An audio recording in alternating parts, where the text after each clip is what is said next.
प्रभातखबर.com, विश्वास वही, रफ्तार नहीं।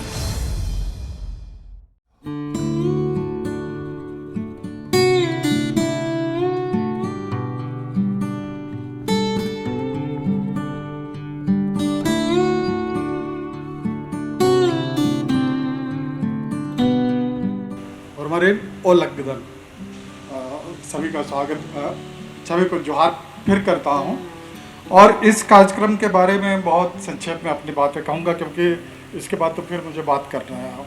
तो आज जैसे कि हमारे चतुर्वेदी जी ने बताया कि साहित्य संकट में है, ठीक है, टेक्नोलॉजी बदल रही है, तो उसके साथ साथ जो है हमारा भी कैसे परिवर्तन हो, या साहित्य प्रस्तुत करने की जो तकनीक है वह कैसे, जैसे बोल रहे पाठक कम हो गए, लेकिन यंग जनरेशन जो है वो नई तकनीक के माध्यम से उसको सुन रहा है, उसको देख रहा है। और हम पुराने तकनीक में शायद कागज़ में है, पेपर वह चाहता है, शायद वो कंप्यूटर में या अपने लैपटॉप में वो देखना पढ़ना चाहता है। तो इस संबंध में हमारे लोग सोचेंगे कि उसको कैसे हम एक नया रूप दे सकते हैं।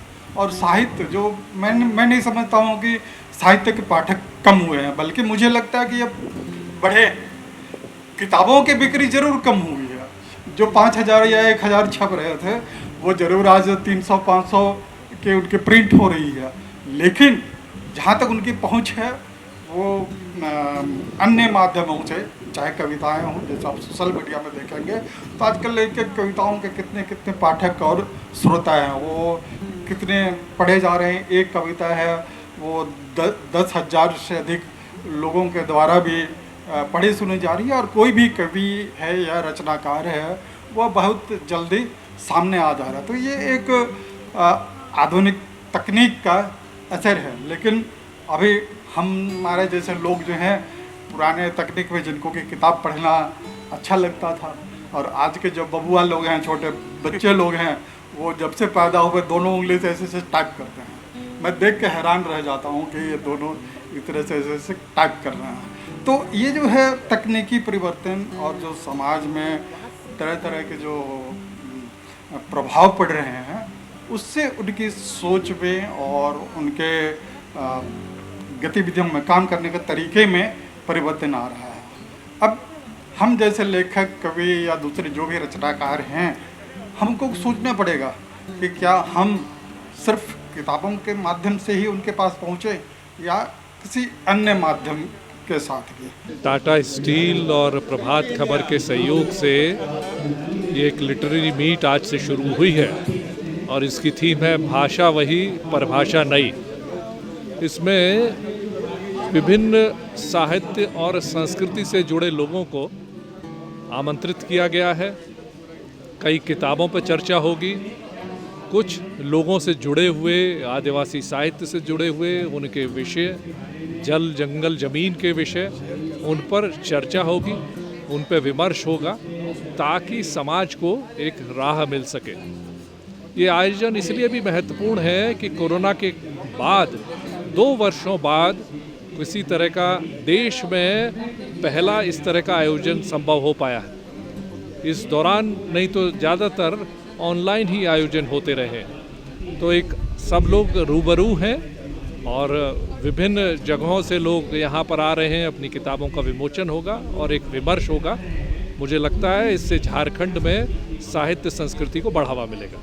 देखिए, इस बार थीम ऐसा है कि अगर आप एक दोस्त के साथ बहुत साल बाद मिलेंगे तो एक ही बात पे बात नहीं होगी, तो आप बहुत सारी बात एक संग करना चाहते हैं। तो हमारा प्रोग्राम भी कुछ ऐसा ही है। हमारे पास साहित्य तो है ही, उसके अलावा स्पोर्ट्स है, म्यूज़िक है, थोड़ा हिस्ट्री है, थोड़ा सिनेमा है।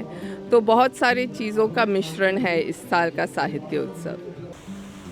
मैं उनसे डरता हूँ क्योंकि वे इस जंगली झाड़ पर मौसमी सब्जियों के लत्तर हैं नहीं, हैं अमर बेर, चूस लेंगे मेरा रक्त, मेरा मांस। प्रमोद जी से जानना चाहेंगे कि इस जो कविता हिंदी में लिखी गई है, जो इस किताब है, इस किताब को अनुवाद करते समय आपके मन में किस किस किस्म के भाव आए, और अनुवाद करने में क्या कोई परेशानी भी हुई, फीलिंग्स के लेवल पे या सोच के लेवल पे, क्योंकि आप दोनों अलग अलग पृष्ठभूमि के हैं। और झारखंड जिस तरह के इनसेसिबिलिटीज़ को फेस कर रहा है, वो आपको भी फेस करना पड़ा होगा। तो उसको अनुवाद करते समय जो उसमें पोइट्री का स्वर है और आप जो सोचते थे, कैसे आप इसको कर पाए या क्या किए? धन्यवाद विनय जी। आप सबों का जोहार, नमस्कार। विष्णु जी और आदि भाई को भी नमस्कार।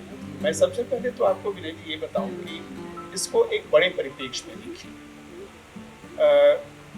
मेरा जन्म उत्तर बिहार में हुआ, लेकिन पिछले 50 सालों से झारखंड से मेरा संपर्क रहा। मैंने अपनी कॉलेज की पूरी शिक्षा यही की, बहुत दिनों तक नौकरी भी करता रहा। और एक बड़ी बात मैं बताऊं, यहाँ ही नहीं, मेरा जो अनुभव रहा भारत के विभिन्न क्षेत्रों में, जिनको हम जनजाति समुदाय के लोग कहते हैं, उनकी जो संस्कृति है और उनकी जो अभिव्यक्ति होती है, उसमें शब्दों का जाल नहीं होता। वो शब्द के बड़े बड़े आप कह सकते हैं विन्यास में जाकर के अपनी बात को नहीं रखते।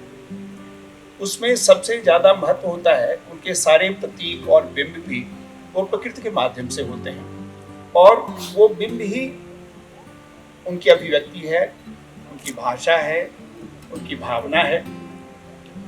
और जहाँ तक मेरे दृष्टिकोण के बारे में आपने कहा, और संयोग से मैं कोशिश करता रहा हूँ कि किसी भी जगह को, किसी भी व्यक्ति को, किसी भी समाज को समझने के लिए सबसे पहले आपको अपने दिमाग और दोनों हाथों को खोलकर फैलाना होगा, उसको आत्मसात करना होगा। आप तभी समझ सकते हैं। यही कारण है कि आपने अगर इतिहास की ओर नज़र फेरेंगे तो देखेंगे बहुत सारे शासक हिंदुस्तान में आए, और उन लोगों ने जो ज़्यादा दिनों तक यहाँ शासन करते रहे, उन्होंने यहाँ की चीज़ों को समझा, जाना और उसको आत्मसात करने की कोशिश की। तो आप लोग कह सकते हैं कि भारत के हर एक क्षेत्र में जो भाषाएं बोली जाती हैं और उसका अपना एक मिजाज होता है, उसको समझने जानने की ज़रूरत है। तो यहाँ के लोगों की जो अभिव्यक्ति का माध्यम है, तरीका है, उसको समझने और जानने में मुझे कोई बहुत दिक्कत नहीं है। इस बार एक तरह से कह लीजिए कि यहाँ की जो स्थानीय भाषाएं हैं और जनजाति समुदाय की जो लेखन है उस पर केंद्रित है। ये एक बहुत बड़ा कदम मानता हूँ मैं, क्योंकि जो देश की मुख्य धारा है उसमें यहाँ की संस्कृति, सभ्यता उनके ही मुँह से, उनके ही शब्दों में ये लोगों तक नहीं पहुँच पाई है। बहुत बार बहुत सारे अंग्रेज़ों ने लिखा, बाहर के लोगों ने भी लिखा, लेकिन उसमें उनके मनोभाव, उनके समझने की कैसी धारणा ये नहीं आई है। तो इस कार्यक्रम में आज जो कुछ भी देखा आपने, ये एक नया अनुभव था। ये बहुत ही बढ़िया प्रयास है। मुझे लगता है ये सिलसिला आगे भी चलेगा। ये प्रोग्राम बहुत ही अच्छा लगा, बहुत ही नॉलेजेबल प्रोग्राम था। यहाँ पे आना जो है हम लोग का टाइम पूरा वर्दी रहा, इसीलिए हमको तो यहाँ आके बहुत ही अच्छा लगा। मैं भी मतलब पहले से ही बहुत कुछ लिख रहा हूँ, कविता वगैरह, छोटा छोटा शॉर्ट स्टोरीज। तो इस तरह का जहाँ भी साहित्यिक कार्यक्रम होता है, मैं हमेशा कोशिश करता हूँ अपना, अब तो प्राइवेट जॉब के बावजूद भी छुट्टी मैनेज करके, ऑफ मैनेज करके, तो इसी प्रकार से मैं अभी यहाँ रांची भी पहुँचा हूँ आज, और कल 2 दिन यहाँ रहूँगा। और अच्छा लगता है, नई नई जानकारी मिलती है अपनी, चाहे राज्य को लेकर, कला संस्कृति को लेकर, साहित्य के क्षेत्र में। तो सभी युवा पीढ़ियों से मैं ये भी आग्रह करता हूँ कि इस तरह का जहाँ भी खासकर अगर अपना शहर में या अपना राज्य में हो रहा है, नज़दीकी कहीं पर भी, तो ज़रूर उसको अटेंड करें।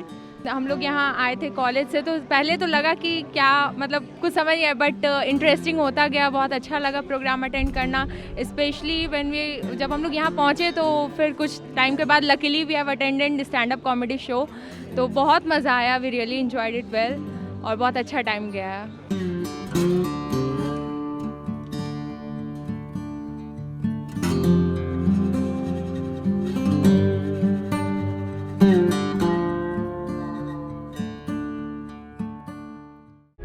प्रभातखबर.com, विश्वास वही, रफ्तार नहीं।